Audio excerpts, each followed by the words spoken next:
Olá, alunos do segundo ano. Vamos para mais uma aula de Sociologia. Na página 163, nós vamos estudar hoje o sociólogo Norbert Elias. É um alemão, tá? Ele é um alemão, vamos dizer assim, contemporâneo, que ele viveu praticamente agora nessa idade bem moderna, contemporânea nossa aí do século XX, tá? O Norbert Elias, ou Elias como ele é conhecido, ele é um sociólogo totalmente diferente dos outros, até por ser o objeto de estudo, né? Que ele vai estudar as emoções, tá? As emoções e a cultura. Então são os elementos que ele vai observar na sociedade. Num primeiro momento, esse tipo de preocupação está mais voltado para a área de psicologia, para a área de psiquiatria, né, que vai tentar entender o comportamento humano, e não de um sociólogo. Um sociólogo os outros sociólogos costumam mais se preocupar com fatos sociais, ou seja, fatos que estão não no indivíduo, mas em toda a sociedade. Apesar da cultura também ser um dos elementos que compõem a sociedade, né? Ou seja, a cultura não é uma cultura de um indivíduo, ou seja, não é cada membro de uma sociedade tem uma cultura, a cultura são de todos. Então, com a cultura e a emoção, Norbert Elias vai procurar entender alguns comportamentos emotivos das pessoas. E ele vai, primeiro ponto que ele vai chegar, aí nós vamos tentar entender, quando ele vai desmistificar algumas coisas que aparentemente a gente pensa que é quase que inato ao ser humano. E que quando a gente começa a estudar o Elias, a gente percebe não, que são fatores sociais, aliás, fatores culturais. São fatores que parece que já faz parte da gente, mas que no fundo, são fatores que foi a sociedade que disse que tem daquele jeito. Foi o hábito que falou que tem que ser daquela forma. Então aí no primeiro ponto aí que a gente observa, diz assim, ó: um bom começo para responder a essa pergunta poderia ser a indagação de por que ligamos as emoções às pessoas e com frequência à herança genética.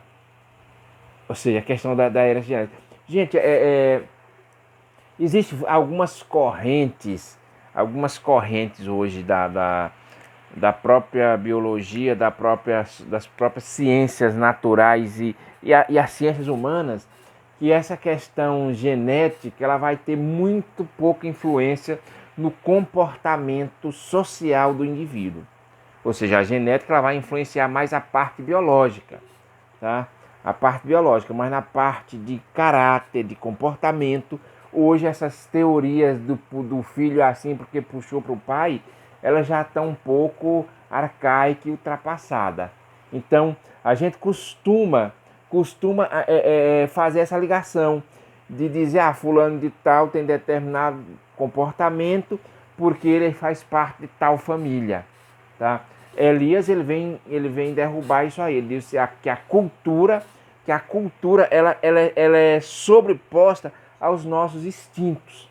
Aí ele fala o seguinte, por exemplo, a cultura ela é capaz de ser mais forte do que alguns instintos básicos. Aí ele dá um exemplo muito interessante, ele diz o seguinte, olha, o ser humano, diferentemente dos animais, os animais são extremamente extintos.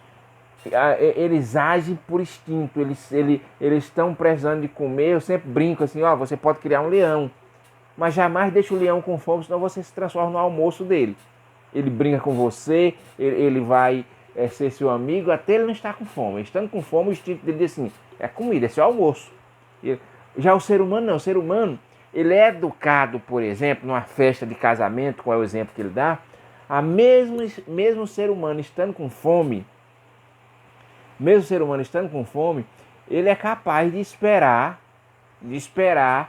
a hora que vai servir o jantar, a refeição do casamento, mesmo ele estando com fome. Ele não vai, simplesmente o que é a fome? É um instinto.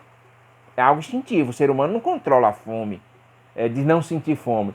Ele controla a ação, ele aprende a controlar culturalmente, dizendo o seguinte: se você está no local, vai ter a hora do almoço, independentemente da tua fome. Você não pode, porque está com fome, chegar lá na hora do casamento e ir para a mesa lá da refeição e comer, porque você está com fome. O ser humano não é assim. Um outro exemplo que ele dá é muito interessante, que algumas pessoas falam de instinto de sobrevivência. Ou seja, que nós temos esse instinto de sobrevivência.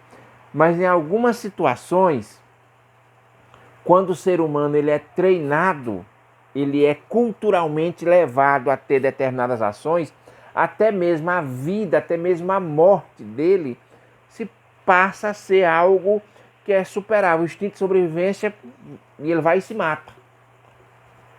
E que não é o suicídio, que é um problema psicológico, mas se mata por uma causa. Um dos fatos históricos mais marcantes era jovem piloto japonês chamado de kamikazes. O que eles faziam? Eles iam abastecer, como a munição deles estava um pouco na Segunda Guerra Mundial. Então o que eles faziam? Eles enchiam os tanques do avião de combustível e simplesmente atiravam aquele avião nos navios norte-americanos. Daí kamikaze, eles morriam. Lógico, eles pilotando um avião e eles atiravam esse avião contra os navios americanos, lógico que o piloto morria, né? Então, até nesse ponto você vê aí, a questão do instinto de sobrevivência,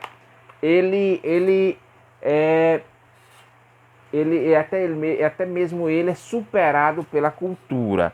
Então diz assim, ó, as ciências sociais debruçaram-se sobre esse problema e vem demonstrando que a cultura age sobre a natureza biológica. O que é a natureza biológica? É o instinto, é a genética. Então a lenda que a genética ela vai ter influência, vai determinar o comportamento das pessoas, isso realmente hoje não é considerado ciência, é um chutômetro, um achismo. Ou seja, hoje a cultura ela sobrepõe as questões biológicas, a questão genética, entendeu? As questões genéticas e os instintos também.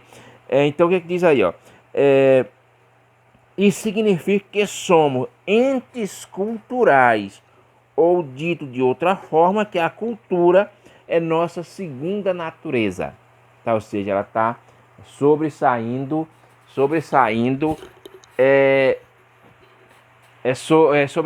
a questão do instinto. Tá?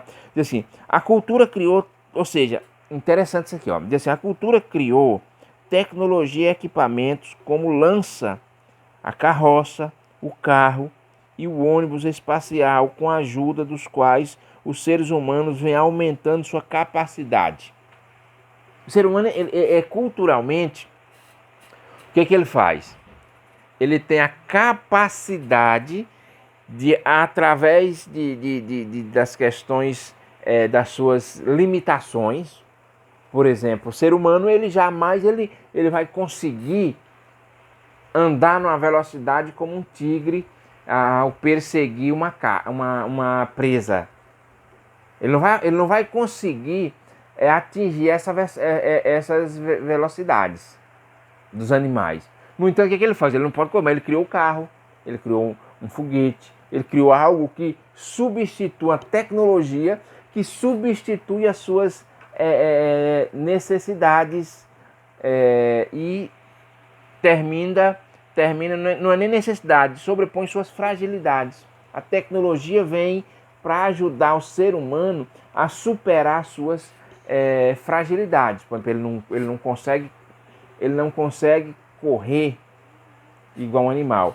Talvez ele não tenha a resistência de alguns animais que andam algumas centenas de quilômetros. Ele criou o quê? Um carro, criou uma moto, criou tecnologias. Tá? Criou tecnologias.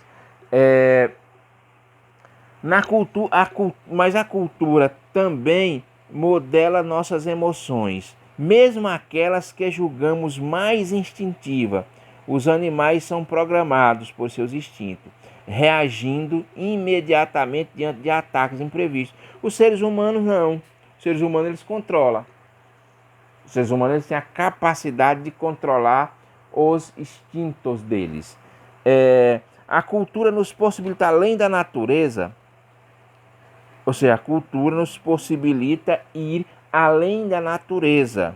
Ela é capaz de nos modelar para controlar nossos instintos mais básicos. É o exemplo que eu dei do piloto de avião que se lançava contra os navios, ou seja, o instinto mais básico é o instinto de sobrevivência. Então o que ele faz? Ele consegue superar, até mesmo se matar por uma causa. Então o Elias, ele é o quê? Ele é um sociólogo que compreendeu a sociedade como resultado de muito desses processos, movimentos do corpo e da alma, manifestações as mais diversas. Então, qual é o grande objetivo do Elias? Qual é o grande objetivo do seu estudo?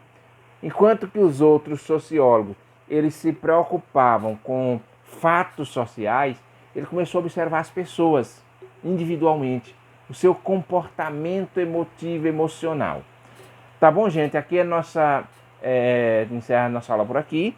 A atividade, vocês façam a leitura aí, ó, da página 163, 164 e 165, tá? Aí do nosso sociólogo Norbert Elias. Dúvida, alguma coisa, aí vocês mandam lá a perguntinha lá no WhatsApp, vocês têm meu número lá no grupo da turma de vocês. Vocês podem mandar qualquer dúvida, qualquer questionamento, sugestão. A gente está sempre disponível para ajudar vocês, tá ok? Tenha bons estudos e até a próxima aula.